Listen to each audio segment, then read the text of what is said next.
Good day, everybody. I have a problem today from what I would call a number theory textbook. It's from section 4.6. It's a very interesting book, and I won't say much about it, but it reminds me of number theory quite a bit. You know, the phi function, prime factorization, divisibility, all that kind of stuff. It's not it leaves out some things, like, you know, some of the divisors, the Mobius inversion formula, and a lot of other things, but still a very good textbook. So, what we're given here is A and M are integers that are not coprime, and what that means, that's the same thing as saying not relatively prime.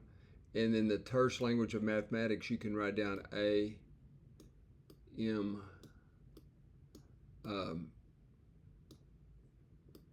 is not equal to 1. Okay, if it was equal to 1, they would be called relatively prime. Okay. So we're going to proceed directly. There's another proof based on the Euclidean algorithm, but I'm going to show you another way. We're trying to show that A does not have a multiplicative inverse. Now, what I mean by that is that there is no value. I'll use the letter B,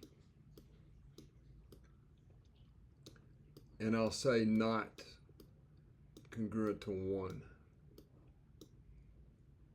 Not congruent to 1 modulo, what do we got, M? Yeah, mod M. Okay, we're trying to show that there is no such B such that this holds, okay? So this is saying does not have a multiplicative inverse. Now just maybe a little bit of background on this symbol. This is called the GCD symbol. A lot of people will write GCD out front. For brevity, a lot of people do it like this. But the GCD of 28 and 8 is 4 by inspection, okay? And you can write that as a linear combination of the two values if you want. But, so let's move along. Now, this is more or less what I've just said. We're gonna, this implication right here, it says this given information tells us this, and I said not equal to 1. It has to be positive, so it has to be greater than or equal to 2, and we'll call it D, all right? And this is just direct definition of the GCD. That means A is equal to A sub 1 times D, and I just used A sub 1 for identification purposes. And same thing, I like the subscripting notation in this context. It kind of keeps you in touch with the original variable, okay? So we get this statement, which is a consequence of our given information, okay? This is the only thing we have that's given, all right? Now I'm saying right here, suppose A does have a multiplicative inverse. We're trying to show it does not have a multiplicative inverse. And of course, we expect to reach a contradiction here. Now notice that all of this is just substituting this information into this expression right here. In other words, this is an equivalent statement for modular. AB is congruent to 1 mod M, provided AB is equal to 1 plus some multiple of M. And K, we're using K to be that multiple. All right, now watch what happens here. So we get this statement, and notice what happens if you divide through by D. You get A sub 1 times B, okay, equals to a fraction, okay, a proper fraction. Yeah, I guess they call it a proper fraction. Okay, 1 over D plus M sub 1K. Now, we can see that this is impossible, right? This is impossible because the left-hand side is an integer, okay? So this is impossible. And that completes the proof, because what we assumed was that it did have a multiplicative inverse. Therefore, this is true, okay? We assumed it had a multiplicative inverse, but because of the GCD condition, this happened, okay? And again, this is an integer right here, right? The member of Z, right? But this is a member of Q. All right, and just, you know, this is an integer, this is a proper fraction, this is another integer. They can't be equal to each other, right? So it's QED time.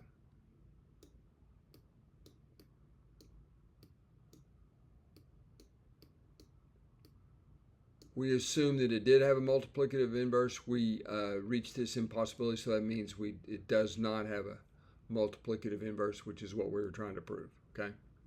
All right. Now, another approach here that some of you may have already been wondering about or thought about is that if A and M are coprime, and this would be an alternate proof, I think, although it's a little dissatisfying in my opinion.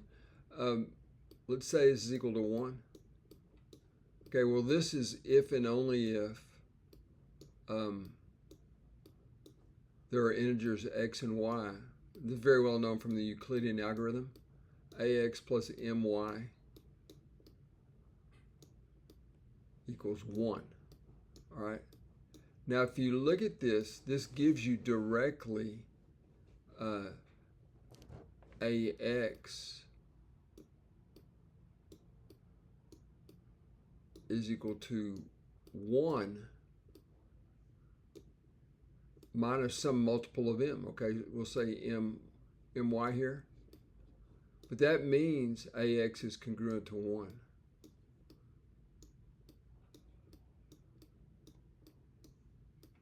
Whereas this actually produces, the Euclidean algorithm produces the values for the multiplicative inverse. This would be mod m, right? Now, a lot of people think this is just a proof because it's if and only if, and maybe it is, it probably is. A sub m is equal to 1 if and only if you can write this as a linear combination of 1. And if it's not equal to 1, you can't write it as a linear combination of 1. Therefore, you don't have a multiplicative inverse. That sounds good to me on the surface, but it leaves a little bit. You're thinking, well, maybe there, But I think that is a proof right there, also, right?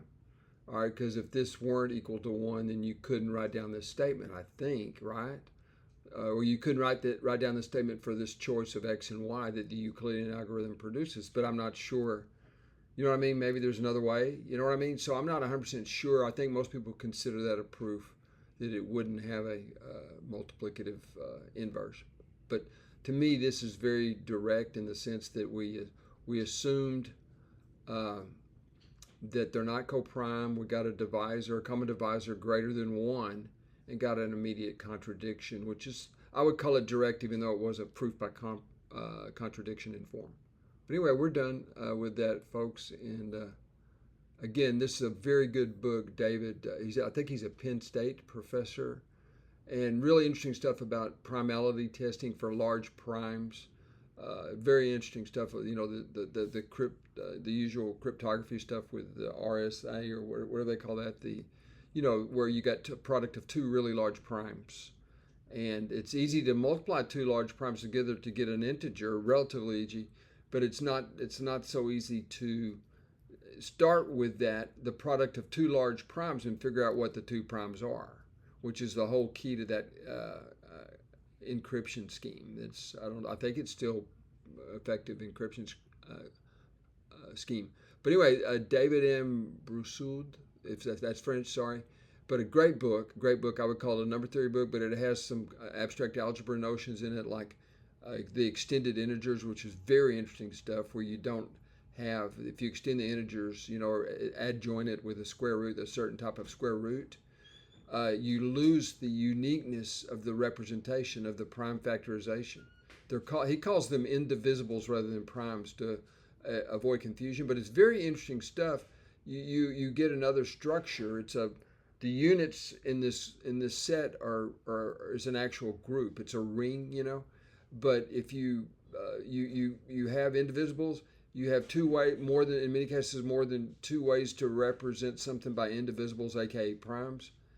And you have things called units and values other than 1 and -1 that divide every single element of the form I mentioned.